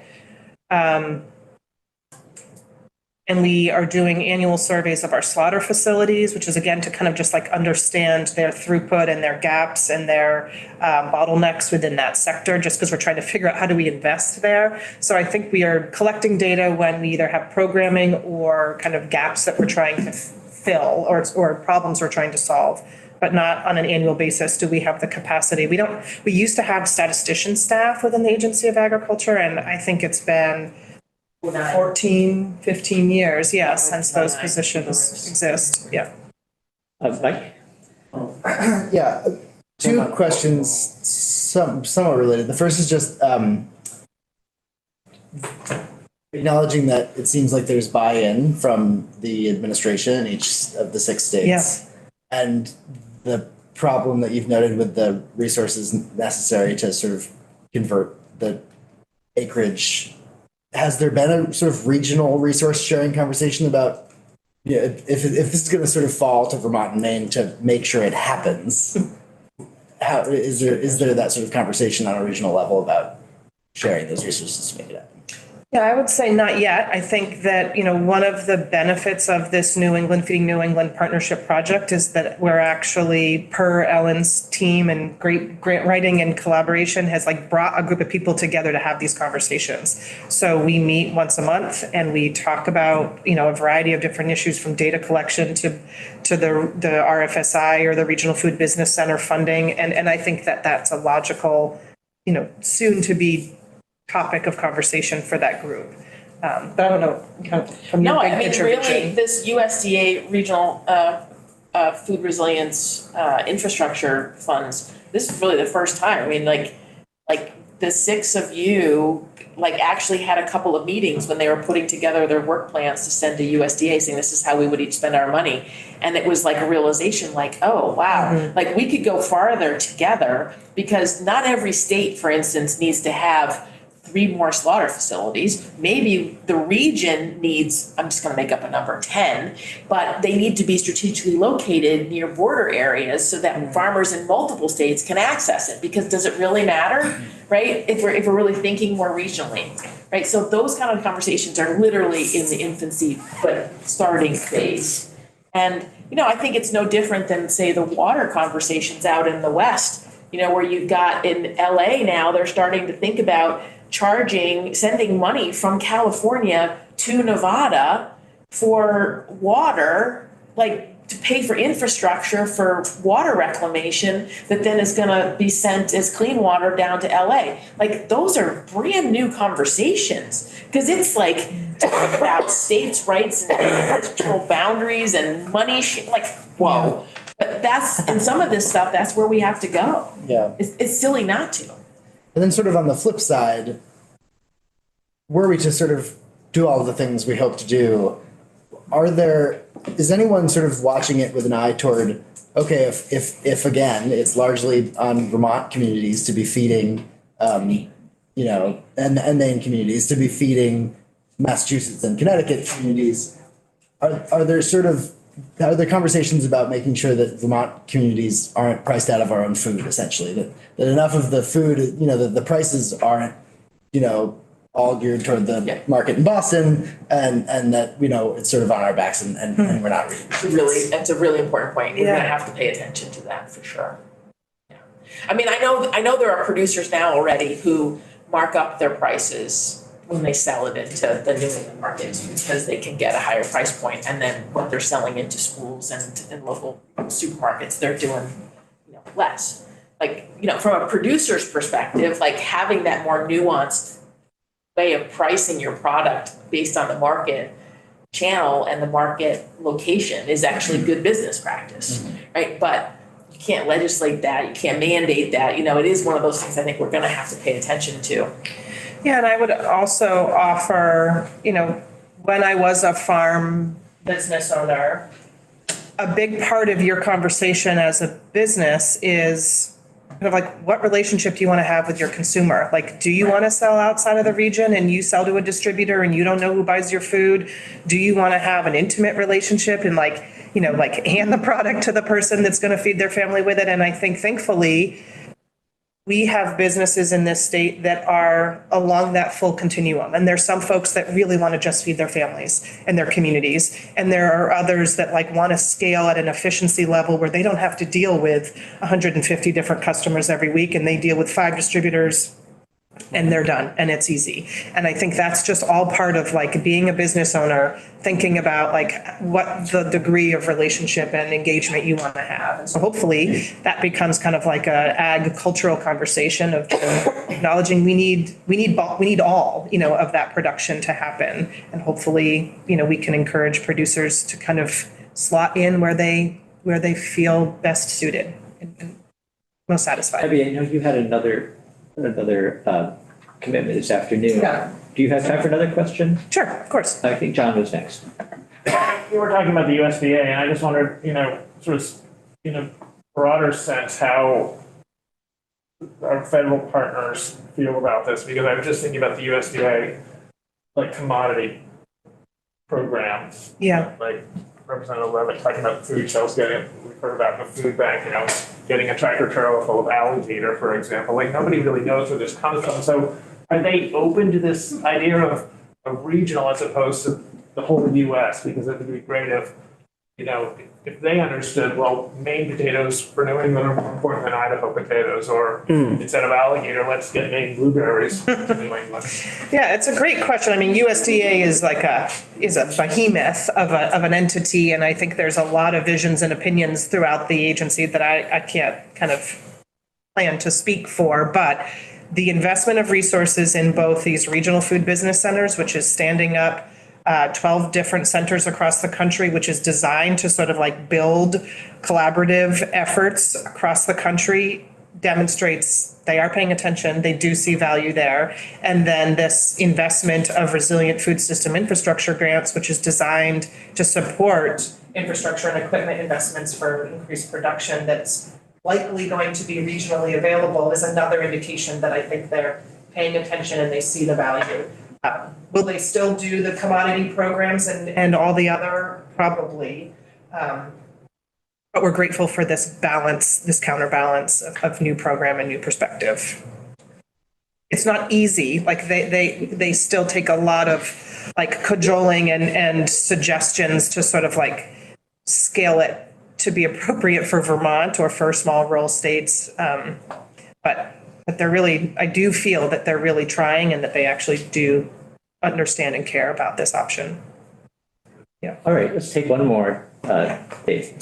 So in the model that Ellen presented, particularly around grazing animals for meat, there was a comment about increasing forage lands and decreasing corn, if I'm understanding it correctly.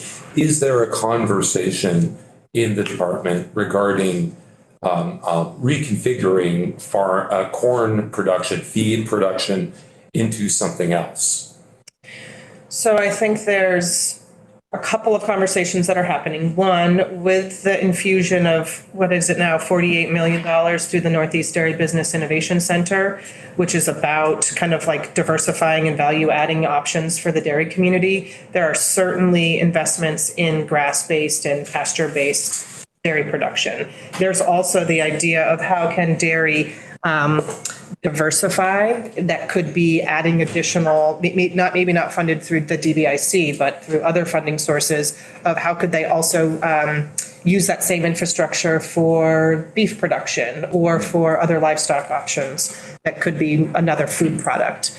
Our agency's always taken the position that it's not our job to tell people how they want to farm. It's more our responsibility to show what the opportunities are and then hope that the entrepreneurs take that channel and go in that direction. So hopefully by creating more opportunity and more resources to see this diversified ag kind of production take hold, so more produce, more meat, more viable maple, more small farm transitions, we'll see that evolution happen a little bit more organically.